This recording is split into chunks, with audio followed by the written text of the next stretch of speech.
The world of Jesus economy. Most people imagine the time of Jesus as a purely spiritual world. Sandals on dusty roads, quiet sermons, miracles in remote villages. A sacred story, disconnected from money, pressure, or power. But that picture is incomplete. For the people who actually lived there, daily life wasn't shaped by theology. It was shaped by survival, by debt, by taxes, by a system that left no room for mistakes. The world Jesus was born into wasn't just religious. It was one of the most economically unequal systems the ancient Mediterranean had ever produced. Welcome to the world of Jesus economy, where money, power, and belief were tightly bound together, and nothing worked the way it was supposed to. At the start of the 1st century, Judea existed inside the Roman Empire, not as a partner, but as a resource. Rome didn't conquer lands to improve them.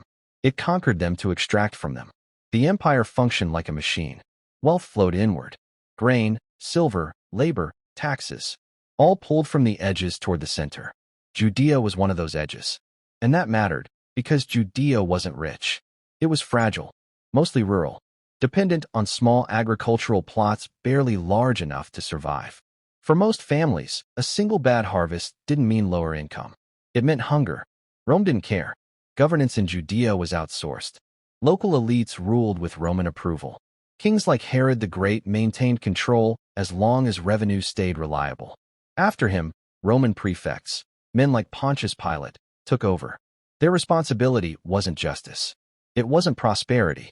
It was stability and extraction. And taxes were the backbone of that system. This is where modern viewers often misunderstand the past. Today, taxes are tied to income, to profit, to growth.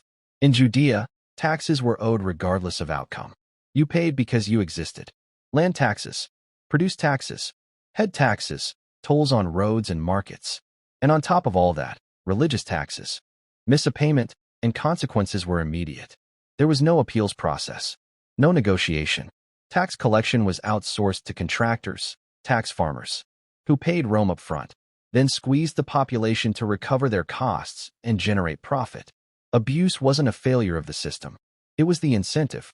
When people couldn't pay, they borrowed. Debt was everywhere. But this wasn't modern debt. There was no bankruptcy, no restructuring, no safety net. Interest accumulated fast. Land was collateral. One bad year was enough to destroy a family permanently. Here's how it usually happened. A farmer plants his crops. Weather turns. Harvest fails. Taxes are still due. He borrows from a wealthy lender, often tied to temple elites. Interest accumulates. The next year barely improves. The debt remains. Eventually, the land is seized. The farmer becomes a tenant on what was once his own property, or disappears entirely. This wasn't accidental. It was structural. Over time, land concentrated into fewer hands. Small plots vanished. Large estates expanded. The economy didn't just produce poverty. It reproduced it. And there was no state protection. Lose your land, and there was no welfare. No unemployment. No housing support. Family was the only buffer. Community charity existed, but it was limited.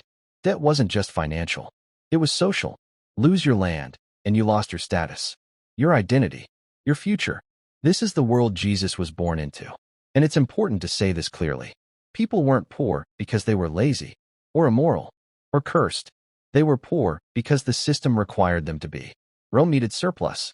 Local elites needed rent. The temple needed revenue. All that pressure landed on people with no margin for error. And pressure produces tension. Judea wasn't peaceful. It was volatile. Rebellions flared constantly.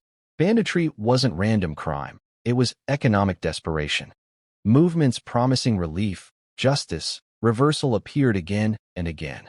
Messianic hopes don't emerge in comfort. They emerge in collapse. This is where modern audiences often miss the meaning.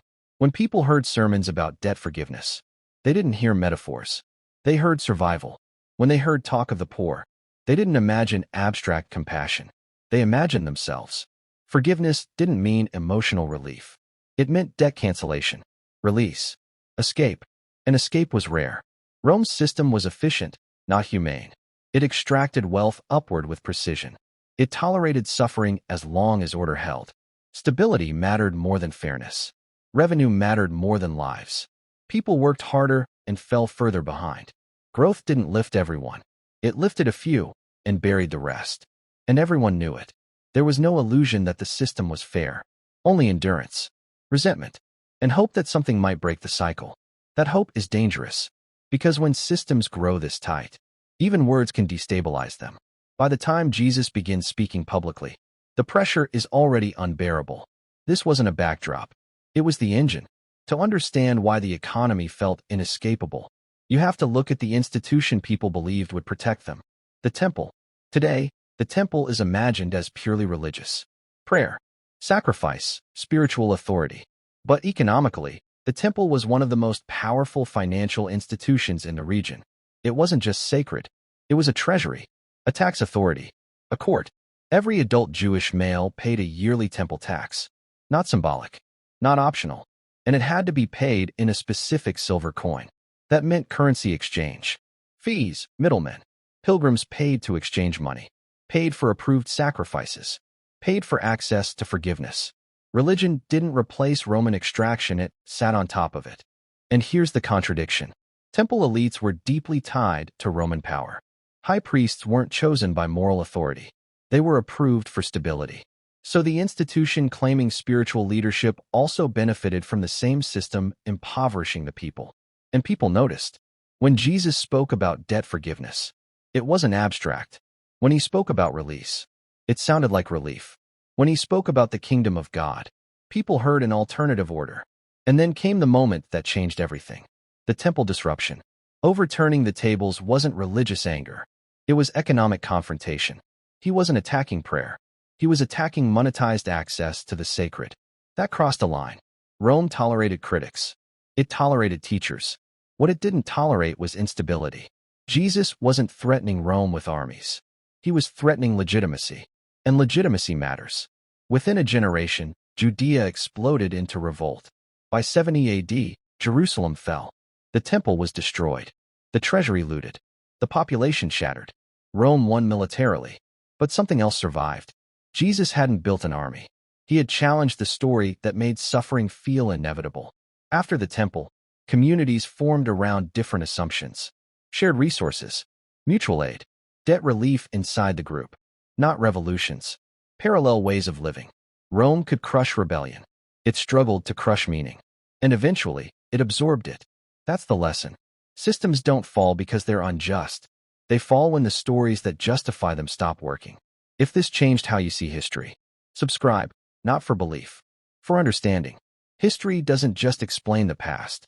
It explains the systems we still live inside.